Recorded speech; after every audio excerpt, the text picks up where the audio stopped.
Hello students, welcome back to my channel Vinay classes. आज हम प्रश्नावली 11.4 शुरू कर रहे हैं और इसके पहले की जितनी भी वीडियोस हैं वो सारी मैंने प्लेलिस्ट में डाल दी है।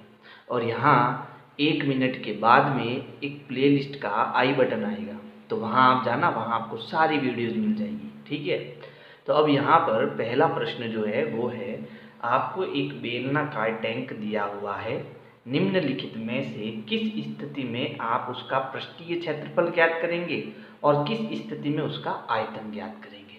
तो हमने कल प्रैक्टिकली समझा था कि ये बेलनाकार टैंक होता क्या है। ये आपका क्या हो गया, सिलेंडर हो गया, बेलन हो गया।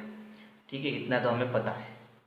अब इस बेलन का हम वक्र पृष्ठ का क्षेत्रफल कब ज्ञात करेंगे, संपूर्ण पृष्ठ का क्षेत्रफल कब ज्ञात करेंगे, तो ये आपको समझना जरूरी है। तो इसको हम प्रैक्टिकली समझते हैं वापस।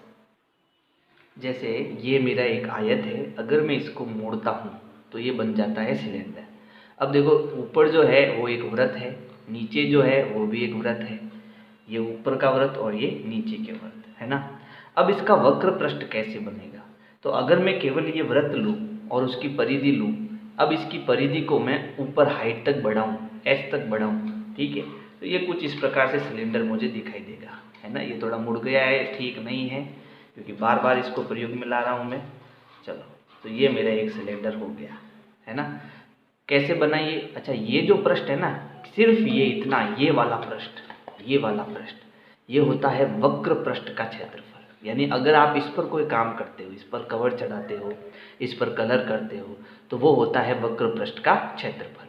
ठीक है, और जब आप इसके साथ में ऊपर भी वृत्त को बंद कर देते हो और नीचे भी बंद कर देते हो, ठीक है, तो ये बन जाता है संपूर्ण पृष्ठ का क्षेत्रफल। क्या बन जाता है, संपूर्ण पृष्ठ का क्षेत्रफल। यानी इसको कलर करने के साथ आपको इन दो भागों को भी कलर करना पड़ता है, तो ये संपूर्ण पृष्ठ का क्षेत्रफल हो जाता है। ठीक है, अब अगर इस सिलेंडर में आप नीचे से लगाकर ऊपर तक कोई चीज़ भरते हो, जैसे यहाँ पर मैंने इसके अंदर रुई भर दी, इसके अंदर क्या भर दी, रुई, और फिर ढक्कन लगा दिया, ठीक है, तो ये जो आपका वर्क होगा ना, ये आपका आयतन होगा। ठीक है, जैसे पानी की टैंक है गोल, उसमें आप पानी भरते हो तो वो आयतन हो जाएगा। समझ में आ गया। तो अब यहाँ पर हमें इनके 3 प्रश्नों के उत्तर देने हैं। यह ज्ञात करने के लिए कि इसमें कितना पानी रखा जा सकता है, तो इस टैंक में पानी डालना है तो इसको पूरा भरना पड़ेगा। यानी हम यहाँ क्या ज्ञात करेंगे, हम यहाँ इसका आयतन ज्ञात करेंगे, है ना। फिर देखो अगला, इसका प्लास्टर करने के लिए वांछित सीमेंट बोरियों की आवश्यकता या उनकी संख्या।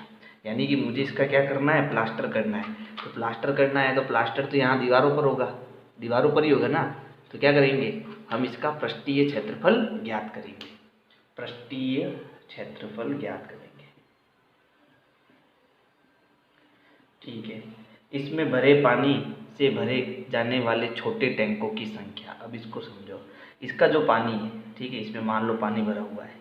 अब इसमें जितना भी पानी है उसको छोटे छोटे टैंकों में खाली करना है, छोटे छोटे टैंकों में खाली करना है। यानी इसका जो आयतन होगा वो छोटी छोटी टंकियों के आयतन की क्या होगा, बराबर होगा। भाई पानी तो भर रहे हैं हम, तो इसके अंदर की जितनी भी चीज़ें हम किसी दूसरी चीज़ें में कन्वर्ट करते हैं, वहाँ पर भी ये क्या होता है, आयतन ही होता है। तो मेरे ख्याल से ये पहला प्रश्न आपको समझ में आया होगा। चलो हम अगला प्रश्न करते हैं।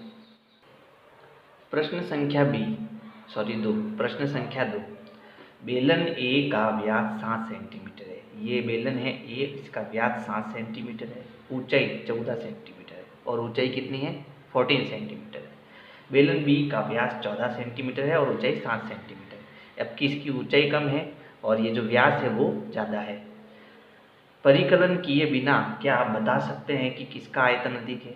हमें इसकी जांच किए बिना, इसको हल किए बिना बताना है किसका आयतन अधिक है। बताओ आप किसका, ए का, बी का, कोई भी उत्तर दे सकते हो, गलत नहीं होगा। ठीक है, आप कुछ भी बता सकते हो।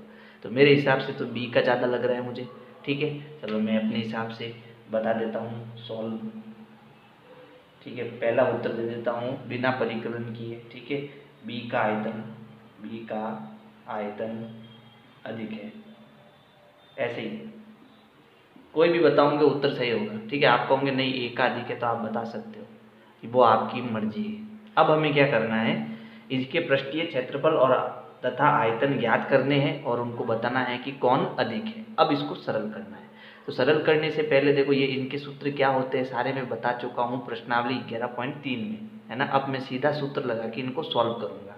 तो सबसे पहले इनकी त्रिज्या क्या होगी, देखो यहाँ पर व्यास दिया हुआ है, त्रिज्या हमें नहीं दी हुई है। हम जानते हैं कि किसी भी वृत्त का जो व्यास होता है ये पूरा भाग होता है, और ये 7 सेंटीमीटर दे रखा है इसमें, और ये 14 सेंटीमीटर इसमें दे रखा है। लेकिन इसकी त्रिज्या क्या होगी, तो त्रिज्या ये होती है, ठीक है, यानी इसकी आधी। तो 7/2 इसकी क्या हो जाएगी, त्रिज्या हो जाएगी। समझ में आया। चलो तो पहले हम इसमें जो दिया हुआ है वो लिख देते हैं। तो हमें दिया हुआ क्या है, अब मैं सेकंड हल कर रहा हूँ। दिया है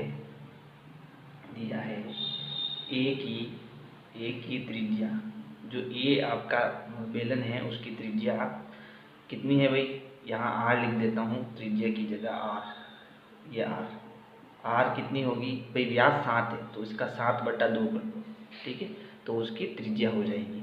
और ऊंचाई को h से लिखते हैं, कितनी है 14 सेंटीमीटर। इसी प्रकार बी की त्रिज्या आर बराबर, आर कितनी है इसकी 14 बता रहा है, व्यास है पूरा, तो 14/2 सेंटीमीटर, ठीक है।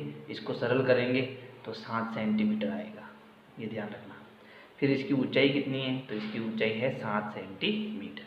तो ये सारी चीज़ें आपको पहले लिख देनी पड़ेगी।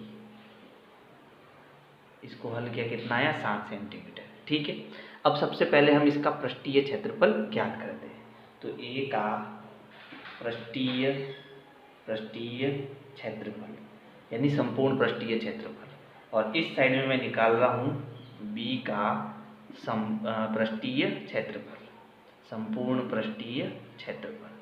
तो चाहे आप इसको पृष्ठीय क्षेत्रफल लिखो या चाहे संपूर्ण पृष्ठीय क्षेत्रफल लिखो, दोनों एक ही है, ठीक है। सूत्र क्या होगा, तो सूत्र मैंने बताया था कैसे निकलता है, कैसे याद रखना है, ठीक है। तो मैं यहाँ सीधा सूत्र लगा के इसको सॉल्व कर रहा हूँ। सूत्र है 2πrh प्लस 2πr², ठीक है। लेकिन इसमें r क्या है, तो इसमें r आपका 7/2 है और h कितना है 14 है, और इसमें r कितना है, तो इसमें r 7 सेंटीमीटर है और ऊंचाई 7 सेंटीमीटर है। पहले इसको सॉल्व करूँगा। तो देखो यहाँ कोई निशान नहीं है, इसका मतलब गुणे का निशान है। तो 2 इंटू पाई का मान कितना होता है 22/7, फिर इंटू का निशान, r कितना है, तो r हमने यहाँ निकाला 7/2 सेंटीमीटर, तो ये आ गया 7/2 इंटू h कितना है 14, फिर प्लस का निशान तो प्लस लगाएंगे, तो यहाँ भी इंटू है, ध्यान रखना। 2 इंटू पाई का मान 22/7 इंटू, अब देखो r², तो r की जगह मैंने कोष्टक बनाया, ऊपर स्क्वायर लिखा। अब r कितना है यहाँ पर, तो r है 7/2, तो यहाँ मैं 7/2 लिख देता हूँ और ऊपर स्क्वायर कर देता हूँ, ठीक है। चलो अब इसको सॉल्व करना है। तो देखो 7 से 7 कट गया, 2 से 2 कट गया। अब बचा क्या 22 इंटू 14, तो यहाँ बचा 22 इंटू 14 प्लस, यहाँ देखो पहले इसको सरल करना पड़ेगा, ये है वर्ग का निशान, है ना। तो इसका मतलब होता है r का स्क्वायर का मतलब होता है r गुना r, किसी संख्या का वर्ग उस संख्या का उसी से गुणा होता है, ठीक है। तो हमें वो पहले सॉल्व करना पड़ेगा। तो हम इसको एक बार वापस लिखेंगे, 2 गुना 22/7 गुणा 7/2 मतलब 7/2 गुणा 7/2, ठीक है। अच्छा अब जो कटता है काटो, देखो 2 7 से 7 कट गया, 2 से 2 कट गया, और ये 2 और 22 ये दोनों कट रहे हैं, 22/2 है ना, 2 एकम 2, 2 एकम 2, 2 एकम 2, ये कितनी बार भाग गया 11 बार, है ना। 22 में 2 का भाग देंगे कितनी बार जाएगा 11 बार, ठीक है। चलो ये भी सब कट गए। अब बचा क्या, 22 और 14 का गुणा करो इसमें, तो 22 और 14 का मैं सीधा गुणा कर रहा हूँ, 14 दूनी 28 हासिल के 2, 14 दूनी 28 और 2 30, ये हो गया 308, ठीक है। प्लस यहाँ पर देखो 2 से 2 कट गया यहाँ पर, और ये 2 से कट गया 11 बार, तो यहाँ क्या बचा 11 इंटू 7 बचा। देखो वापस समझा देता हूँ अगर समझ में नहीं आया, क्या था 2 इंटू 22/7 इंटू 7/2 इंटू 7/2, 7 से 7 कट गया, 2 से 2 कट गया, 22 का हमने 2 में भाग दिया तो 2 एकम 2 और ये गए 11 बार, क्या बचा 11 इंटू 7, तो 11 का 7 से गुणा करेंगे कितना आएगा 77, तो ये हो गया 308 प्लस 77 इन दोनों को जोड़ दो, वो इसका पृष्ठीय क्षेत्रफल आ जाएगा। तो हम जोड़ेंगे 308 और 77 को, तो 8 और 7 15 हासिल का, एक 7 और एक 8 और ये हो गया 3, तो ये हुआ 385। अब ये सेंटीमीटर है तो सेंटीमीटर स्क्वायर में इसका क्या आएगा, क्षेत्रफल आएगा। तो ये हमने ए का निकाला है, तो ए का जो पृष्ठीय क्षेत्रफल है वो आ गया 385 वर्ग सेंटीमीटर। अब बेलन बी का पृष्ठीय क्षेत्रफल या संपूर्ण पृष्ठीय क्षेत्रफल ये हम ज्ञात करेंगे। सूत्र क्या होगा, 2πrh प्लस 2πr स्क्वायर। तो अब अगर यहाँ समझ में नहीं आया तो यहाँ समझ लेना। सबसे पहले देखो, यहाँ सब जगह आपके इंटू का निशान होता है, यहाँ भी इंटू का निशान होता है। हमेशा ध्यान रखना, जब दो राशियों के बीच में कोई निशान नहीं होता तो इंटू निशान होता है, ठीक है। चलो, तो ये हो गया 2, फिर गुणा, पाई का मतलब 22/7, फिर गुणा, आर कितना है तो अब की बार आर आपका 7 है, गुणा एच कितना है तो अब की बार एच भी 7 है। फिर यहाँ तक हो गया, फिर आगे क्या आया प्लस, तो यहाँ प्लस आएगा। फिर 2 इंटू पाई कितना होता है 22/7 इंटू आर का स्क्वायर, तो आर कितना है 7, अब की बार 7 है ना तो 7 का स्क्वायर। ये देखो 7 से 7 कट गया, क्या बचा 2 इंटू 22 इंटू 7 प्लस यहाँ पहले हम इसको ओपन करेंगे, तो 2 इंटू 22/7 इंटू 7 का वर्ग यानी 7 इंटू 7, तो एक 7 से तो एक 7 कट गया है ना। अब जो बचा उसका गुणा कर दो, तो 2 into 22 into 7 plus 2 into 22 into 7, तो दोनों जगह सेम है ना। तो अब यहाँ गुणा करेंगे तो 22 7 154 और इंटू 2 का गुणा 4 दूनी 8 5 दूनी 10 हासिल का 1 2 एकम 2 और 1 3, तो 308 प्लस 308, तो ये तो दुगना हो गया है ना। बी का ज़्यादा लग रहा था तो वास्तव में बी का तो ज़्यादा ही आ रहा है। दोनों को जोड़ो, 308 और ये हो गया 308, 8 और 8 16 हासिल का 1 3 और 3 6, तो इसका जो आपका पृष्ठीय क्षेत्रफल आ रहा है वो आ रहा है 616 वर्ग सेंटीमीटर यानी सेंटीमीटर स्क्वायर। तो बताओ दोनों में से किसका वर्ग जो पृष्ठीय क्षेत्रफल है वो अधिक है, बी का। तो वास्तव में बी का ही अधिक आया। तो आप इसका स्क्रीनशॉट ले लो। अब मैं इनका आयतन ज्ञात करूंगा। अभी तो मैंने इनका पृष्ठीय क्षेत्रफल ज्ञात किया है, अब मैं आयतन ज्ञात करूंगा, ठीक है। तो हमने क्या समझा ये भी समझ लो। हमने ये समझा कि ये जो आपका बेलन होता है ऊपर से भी ढक्कन लगा हुआ और नीचे से भी ढक्कन लगा हुआ है, ठीक है। ऊपर और नीचे दोनों जगह से ढक्कन लगा हुआ है। तो एक का तो पृष्ठीय क्षेत्रफल कितना आया, इस पूरे का क्षेत्रफल, यानी इस पर मान लो कवर लगाना है तो कवर लगाया, इस पर भी कवर लगाना, इस पर भी कवर लगाना, तो इस पूरे का पृष्ठीय क्षेत्रफल एक का कितना आया 385 स्क्वायर, और ऐसी आकृति का कितना आया 616 वर्ग सेंटीमीटर। तो ये पृष्ठीय क्षेत्रफल हुआ, किसका अधिक है, बी का, ठीक है। अब आयतन ज्ञात करते हैं।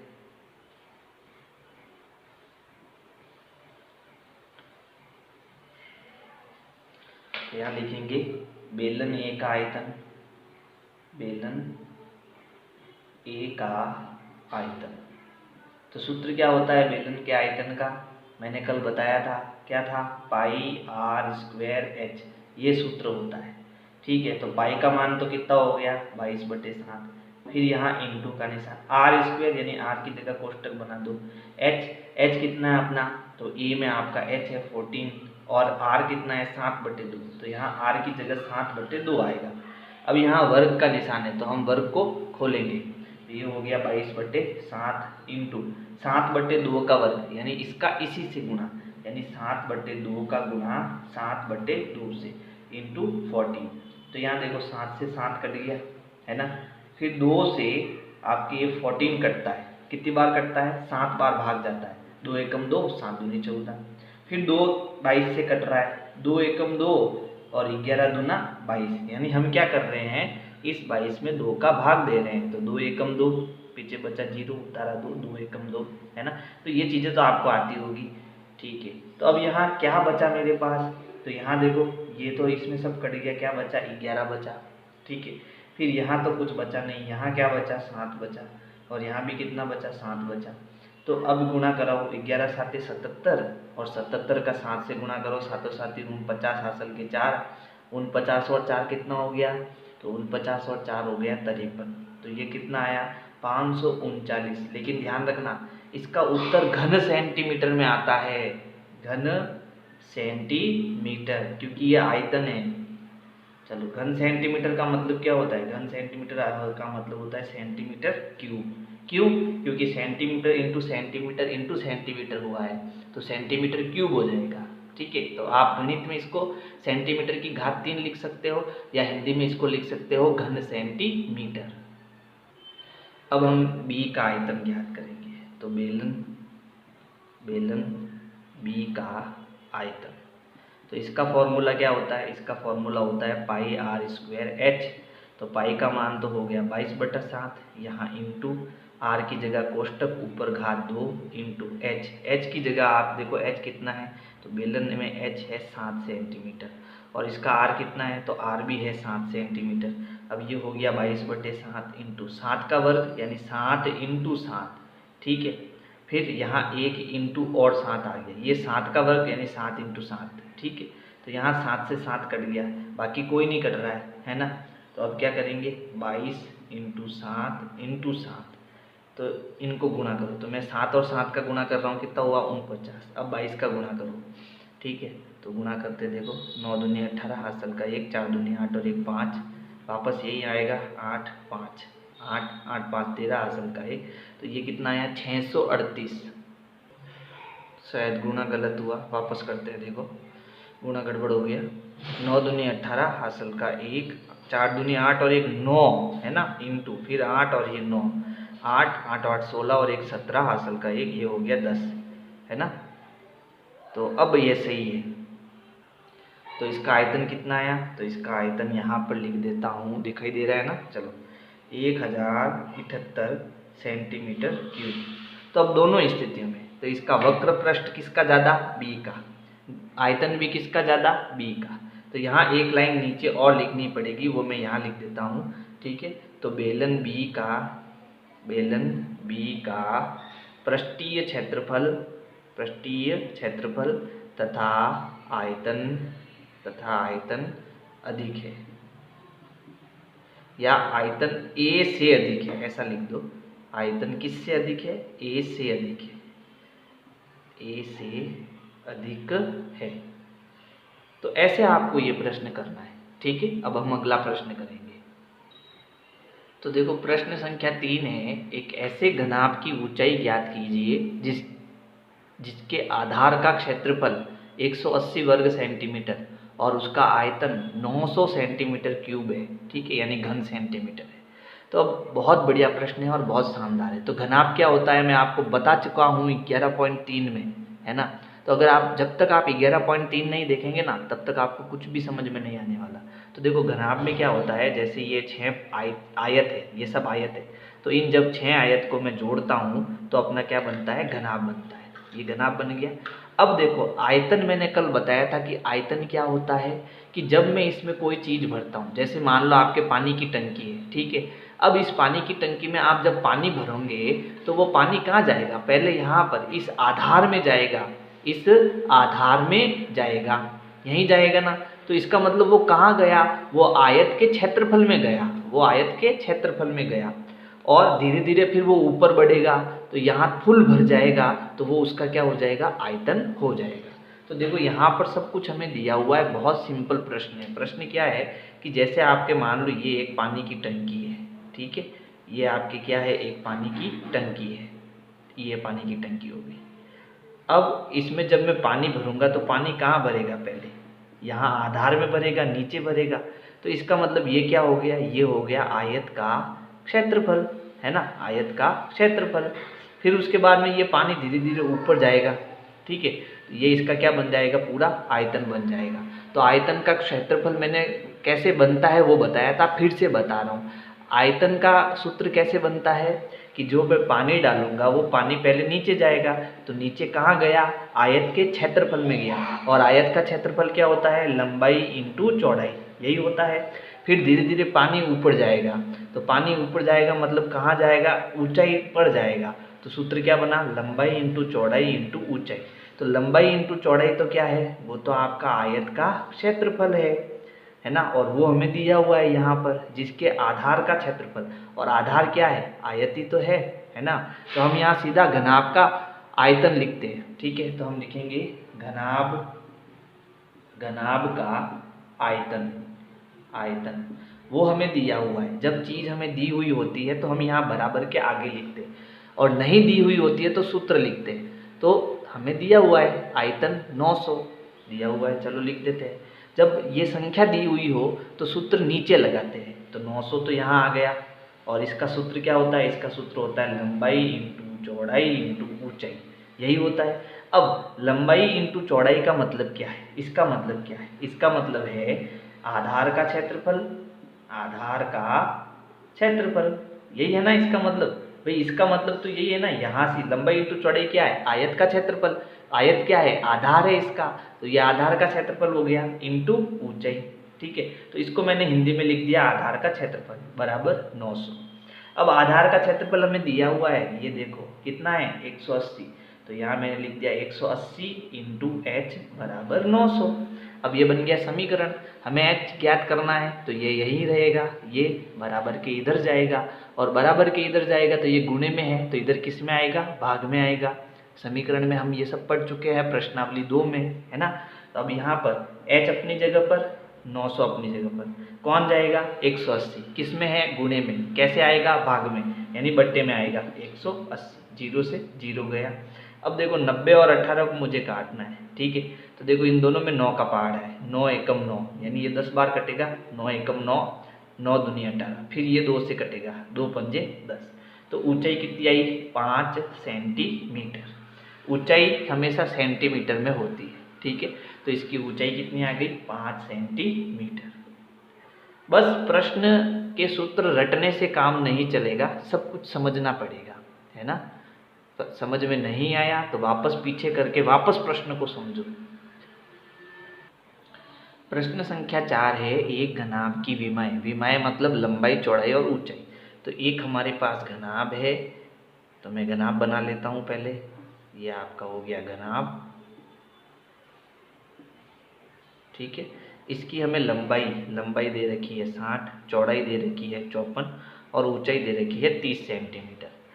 इस घनाभ के अंदर 6 सेंटीमीटर भुजा वाले कितने छोटे छोटे घन रखे जा सकते हैं। तो इसमें हमें क्या करना है, छोटे छोटे घन रखने हैं, ऐसे इसमें छोटे छोटे घन रखने हैं, ठीक है। तो हम क्या कर रहे हैं, इसको भर रहे हैं, छोटे छोटे घन से भर रहे हैं, ये पूरा भरेगा। इसका मतलब क्या है कि ये आयतन है, ये क्या है, आयतन। और कितने कितने घन रखे जा सकते हैं, इसका मतलब हमें क्या ज्ञात करनी है, संख्या ज्ञात करनी है। और ये प्रश्न आपके 100% आ सकता है, ठीक है। और 6 नंबर का प्रश्न है, बहुत मज़ेदार प्रश्न है। हमें क्या करना है कि हमारा जो घनाभ है, जैसे ये घनाभ है, ठीक है, ये घनाभ है, इसके अंदर छोटे छोटे घन भरकर रखने हैं, इसके अंदर छोटे छोटे घन भरकर इसमें रखने, इसको पूरा भरना है, यानी इस पूरे का आयतन, है ना। और इनकी संख्या बतानी है। तो जब संख्या ज्ञात करनी हो ना, तो आप क्या करोगे, बड़े आयतन में छोटे आयतन का भाग दूंगे, और इस प्रकार हम क्या ज्ञात करते हैं, किसी भी चीज़ की संख्या ज्ञात करते हैं, ठीक है। जैसे आपको ईंटें भरनी है किसी के अंदर, तो आप ईंटों की संख्या ज्ञात कर सकते हो। तो जब भी संख्या ज्ञात करनी हो तो आप क्या करोगे, बड़े क्षेत्रफल में छोटे क्षेत्रफल का भाग दोगे, या बड़े आयतन में छोटे आयतन का भाग दोगे। तो बड़ा आयतन कौन है, बड़ा आयतन ये घनाभ है, ठीक है। और छोटा आयतन कौन है, तो छोटा आयतन ये एक घन है। छोटा आयतन कौन है, एक घन है, समझ गए। अब इसको करना कैसे, तो सबसे पहले हमें दिया हुआ क्या है वो लिखो। तो हमें दिया हुआ है घनाभ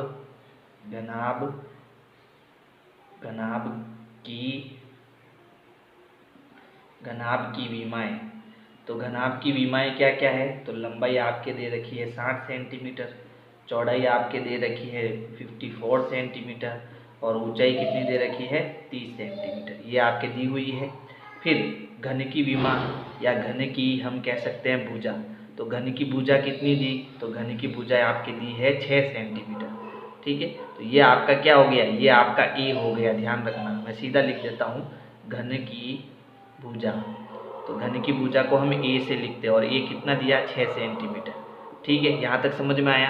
अब हमें क्या करना है, इसका टोटल संख्या ज्ञात करनी है। ठीक है, तो घनों की संख्या, अब घनों की संख्या कैसे ज्ञात करेंगे, तो घनाभ का आयतन, बड़ा कौन है, घनाभ, तो घनाभ का आयतन, ठीक है। फिर छोटा कौन है, तो घन का आयतन। तो पहले हम बड़े का आयतन लिखते हैं, बड़े का आयतन यानी घनाभ का आयतन, बटा छोटा कौन है, घन, तो यहाँ लिखेंगे घन का आयतन। यानी अभी इनके फॉर्मूले लगाने हैं यहाँ पर, बस और कुछ नहीं करना है। तो यहाँ आ गया बट्टा, और घनाभ का आयतन क्या होगा, यहाँ पर तो आप लिखो या मत लिखो, यहाँ घनों की संख्या लिखना है, ठीक है, लेकिन बार बार लिखने की ज़रूरत नहीं। फिर घनाभ का आयतन क्या होता है, लंबाई इंटू चौड़ाई इंटू ऊंचाई, ये घनाभ का आयतन होता है। घन का आयतन क्या होता है, a की घात 3, है ना। ये सब सूत्र पढ़ रखे हैं हमने पहले। चलो अब मैं नीचे कर रहा हूँ इसको सॉल्व। देखो, लंबाई इंटू चौड़ाई इंटू ऊंचाई, तो लंबाई है 60 इंटू चौड़ाई है 54 इंटू ऊंचाई है 30। a का क्यूब यानी a का क्यूब, a कितना है, a है 6, तो 6 की घात 3, 6 की घात 3 का मतलब होता है 6 इंटू 6 इंटू 6।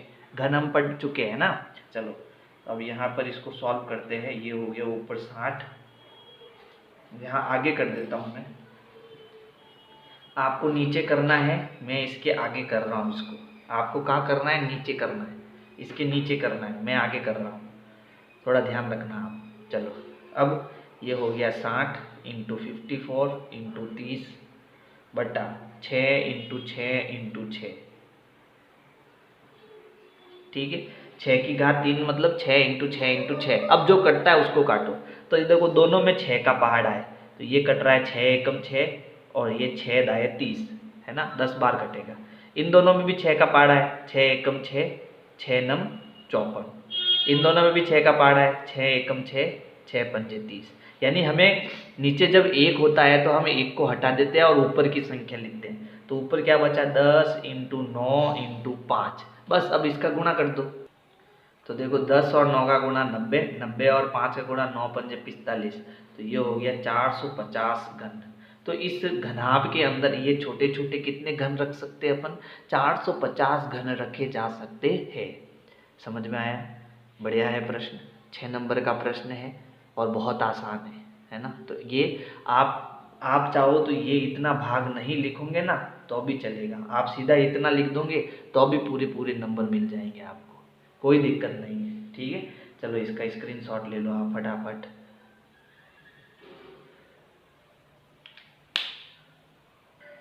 तो देखो प्रश्न संख्या 5 है, एक ऐसे बेलन की ऊंचाई ज्ञात कीजिए जिसका आयतन 1.54 मीटर क्यूब यानी घन मीटर और जिसके आधार का व्यास 140 सेंटीमीटर है। तो हमें ऊंचाई ज्ञात करनी है, ठीक है। तो हमें यहाँ पर एक बेलन बना लेते हैं, जैसे ये हमारा क्या हो गया, बेलन हो गया।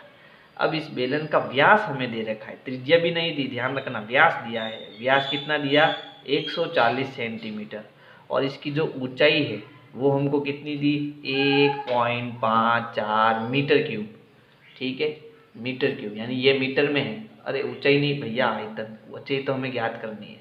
यानी इसके अंदर जो भी चीज़ भरी हुई है पूरी, वो कितनी है, 1.54 मीटर क्यूब है, ये इसका आयतन है, ठीक है। तो जब हमें आयतन दिया हुआ है तो हम आयतन का फॉर्मूला लगा देंगे, है ना। तो क्या करना, सबसे पहले हमें जो दिया हुआ है वो लिखो। दिया हुआ क्या है कि उसका व्यास दिया हुआ है, बेलन का व्यास, लेकिन हमें त्रिज्या ज्ञात करनी पड़ेगी, है ना। तो हम लिखेंगे बेलन की त्रिज्या, और त्रिज्या का मतलब क्या होता है, r, और व्यास हमें कितना दिया, 140, तो बट्टा 2 कर दो। जैसे ही बट्टा 2 करोगे हमें त्रिज्या मिल जाएगी। तो यहाँ देखो भाग दे रहा हूँ, 140 में 2 का भाग देंगे तो 7 दूनी 14 और ये 0, कितनी बार जाएगा भाग, 70 बार, तो ये हो गया 70 सेंटीमीटर, है ना। लेकिन ये जो आयतन है ना, ये मीटर क्यूब में है, यानी मीटर में है, तो हमें इसको भी सेंटीमीटर में बदलना पड़ेगा। तो अभी हम बदल देंगे इसको। और हमें क्या दिया हुआ है, हमें दिया हुआ है बेलन का आयतन, और आयतन कितना दिया, आयतन हमें दिया 1.54 मीटर क्यूब, ठीक है।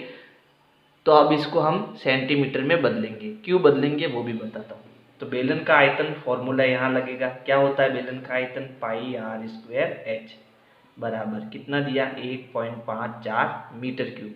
तो इसको सेंटीमीटर में बदलना है। मीटर क्यूब का मतलब होता है metre into metre into metre, ठीक है। और 1 मीटर में कितने सेंटीमीटर होते हैं? 100 सेंटीमीटर होते हैं, ठीक है। तो इसको मैं बदलूंगा मीटर को, तो ये हो जाएगा 100 सेंटीमीटर इंटू ये भी 100 सेंटीमीटर इंटू 100 सेंटीमीटर। तो हमें इसका गुणा करना पड़ेगा, ठीक है। 100 इंटू 100 इंटू 100, तब जाके वो सेंटीमीटर में बदलेगा। तो मैं यहाँ गुणा करा रहा हूँ 100 गुणा 100 गुणा 100। अब ये बन गया सेंटीमीटर क्यूब। क्या बन गया? Centimetre cube. समझ गए? मीटर क्यूब का सेंटीमीटर क्यूब बन गया। अब यहाँ पाई का मतलब कितना होता है? 22/7 गुणा आर कितना है गुणा एच कितना। तो एच हमारा कितना है? एच हमें ज्ञात करना है, तो एच की जगह एच ही रहेगा। आर कितना है? तो आर हमारा कितना हो गया? 70 हो गया।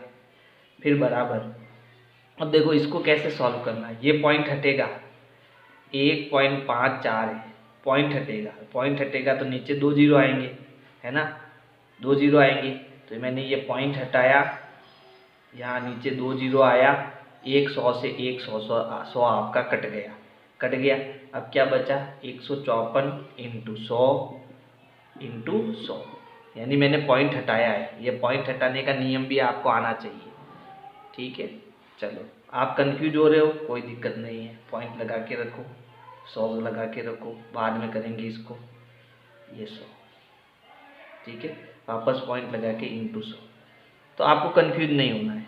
अब वापस यहाँ देखो, 22 इंटू 7, फिर 70 का वर्ग, तो 70 इंटू 70 इंटू एच हमें ज्ञात करना है। यहाँ पर क्या है? 1.54 इंटू 100 इंटू 100 इंटू 100, है ना।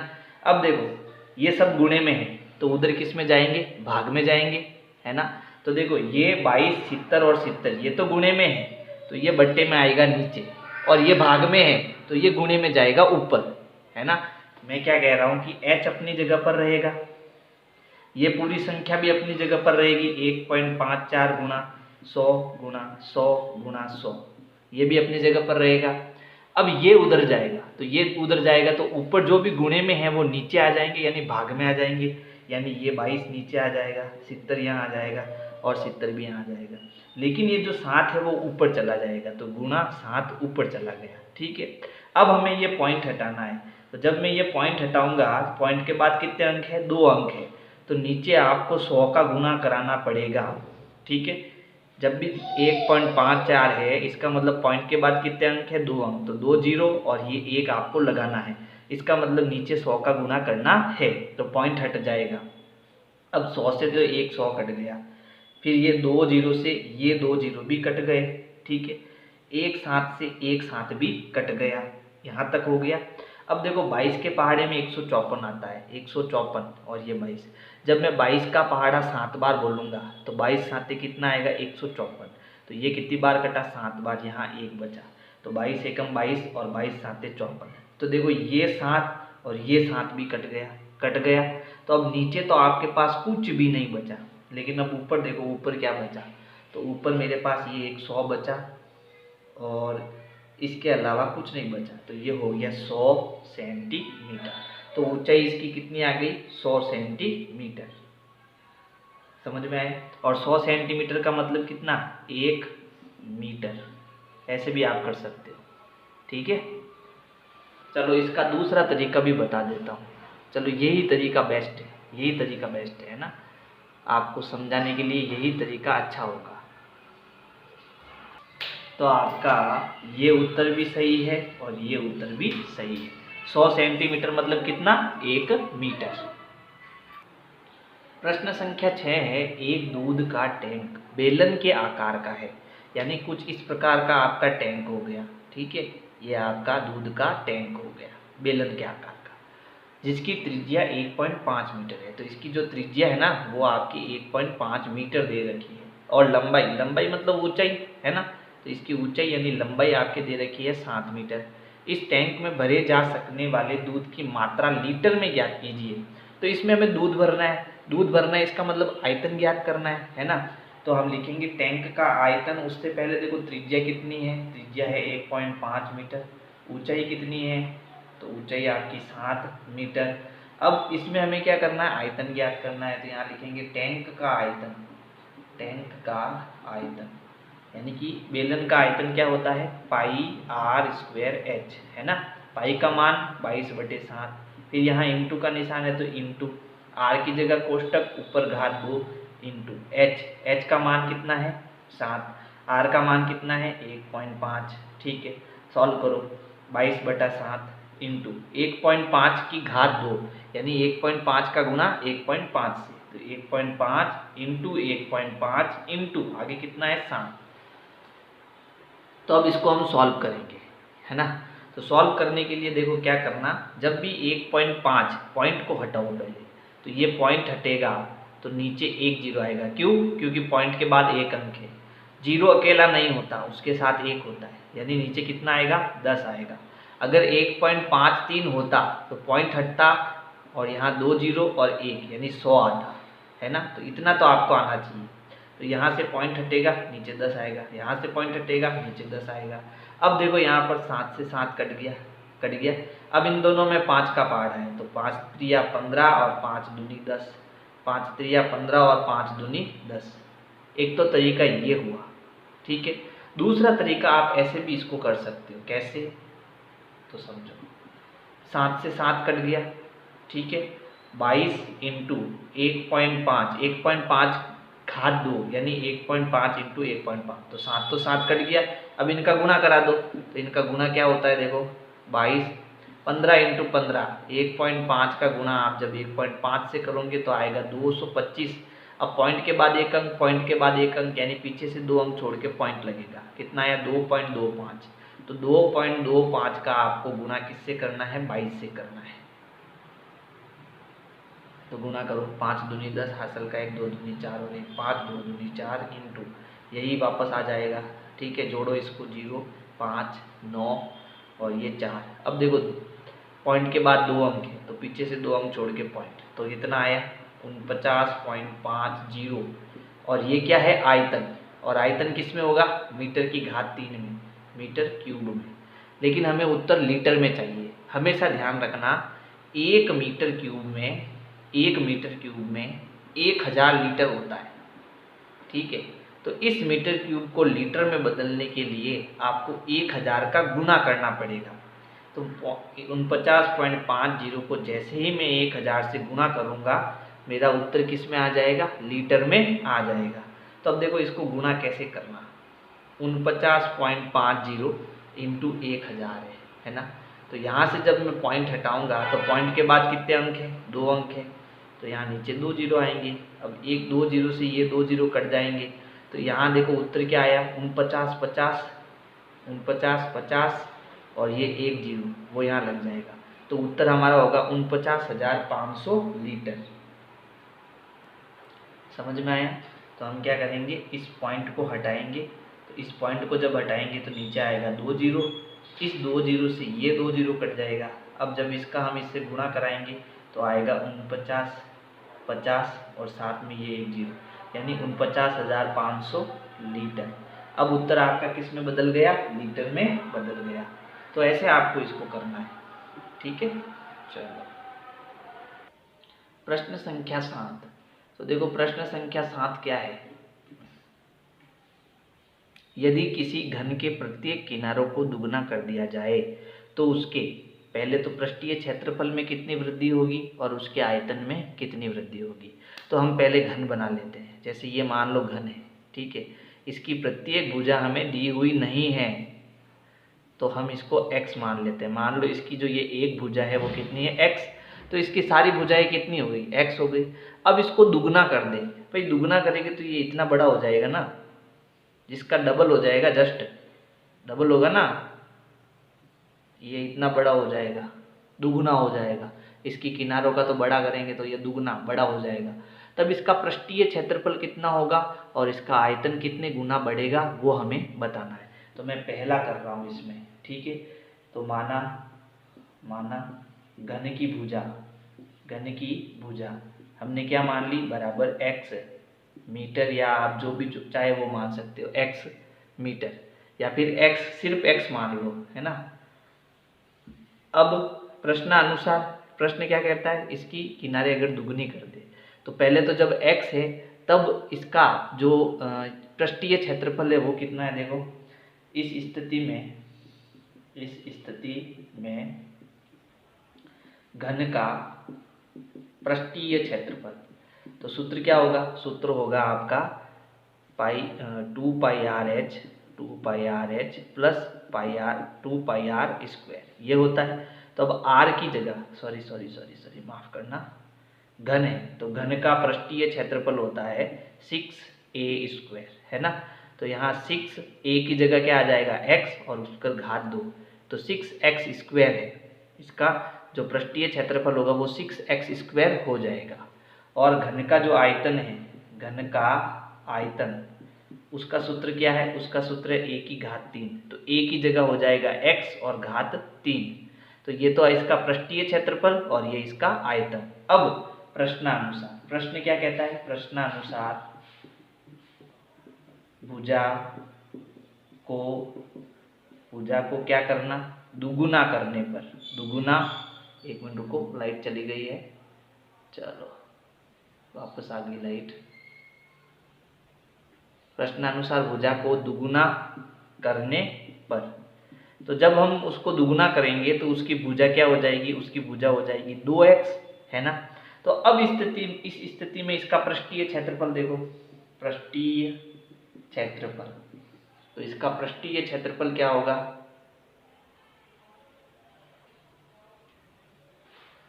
तो देखो पृष्ठीय क्षेत्रफल क्या हो जाएगा, सूत्र क्या होता है 6a स्क्वायर, है ना। तो 6a स्क्वायर, a की जगह कोष्टक, अब की बार x की जगह नहीं क्या रखना है, 2x रखना है, x नहीं रखना है, 2x रखना है।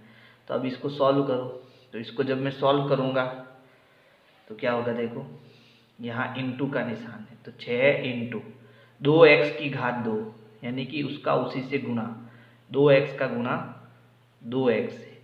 तो अब इन सब 2, 6 और 2 का गुणा करो, 6 दूनी 12, 12 दूना 24, तो ये हो गया 24x की घात 2, 24x की घात 2, ठीक है। अच्छा, ये तो इसका पृष्ठीय क्षेत्रफल आया।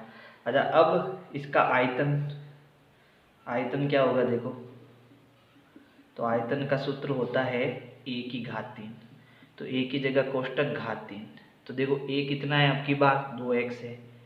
अच्छा, तो 2x की घात 3 का मतलब 2x गुणा 2x गुणा 2x, गुणा करो, 2 दूनी 4, 4 दूनी 8 और x की घात 3। अब बताओ कितना गुना अधिक हुआ, तो यहाँ साफ दिख रहा है, देखो ये 6x की घात 2 है ना, और यहाँ पर पृष्ठीय क्षेत्रफल कितना है, 24x की घात 2 है, ठीक है। तो ये इससे कितना ज़्यादा हुआ, कितना गुना हुआ, कभी भी चेक करना हो तो बड़े में छोटे का भाग दो, बड़ा कितना है 24, छोटा कितना है 6, तो 6 एकम 6, 6 चौक 24, तो 4 गुना बड़ा हो गया। कितना बड़ा हो गया, 4 गुना बड़ा हो गया।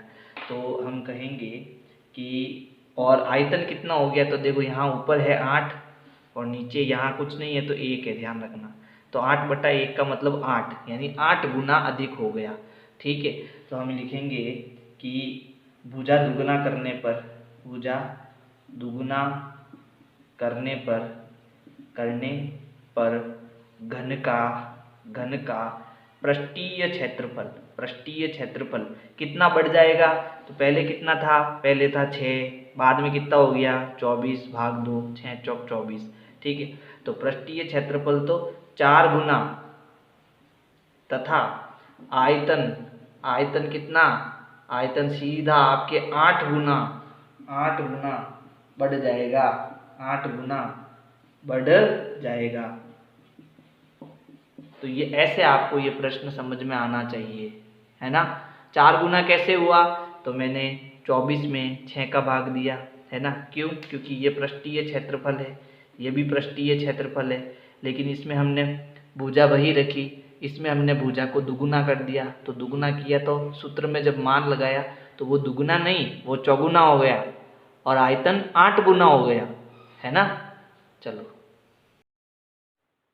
प्रश्न संख्या 8 है, एक कुंड के अंदर 60 लीटर प्रति मिनट की दर से पानी गिर रहा है। तो एक कुंड है जिसमें 60 लीटर प्रति मिनट की दर से, यानी 1 मिनट में 60 लीटर उसमें पानी आ रहा है 1 मिनट में, है ना। यदि कुंड का आयतन 108 मीटर क्यूब है तो ज्ञात कीजिए कि इस कुंड को भरने में कितने घंटे लग जाएंगे। तो जैसे ये कुंड हो गया, ठीक है, बेलनाकार ही होगा ये कुंड हो गया।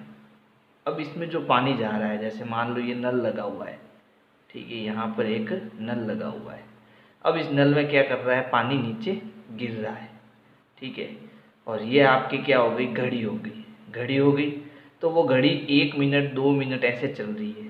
तो ये 1 मिनट में जो है 60 लीटर, 1 इंटू 60, यानी 1 मिनट में 60 लीटर वो पानी उसमें जा रहा है। यानी कि ये जैसे मान लो 1 मिनट हुआ तो 60 लीटर पानी इसके अंदर आ गया, है ना। अब इस कुंड का जो आयतन है, यानी इसमें कुल कैपेसिटी कितनी है इसको भरने की, तो वो कैपेसिटी इसकी है 108 मीटर क्यूब, यानी इसमें इतना पानी आ सकता है कुंड के अंदर।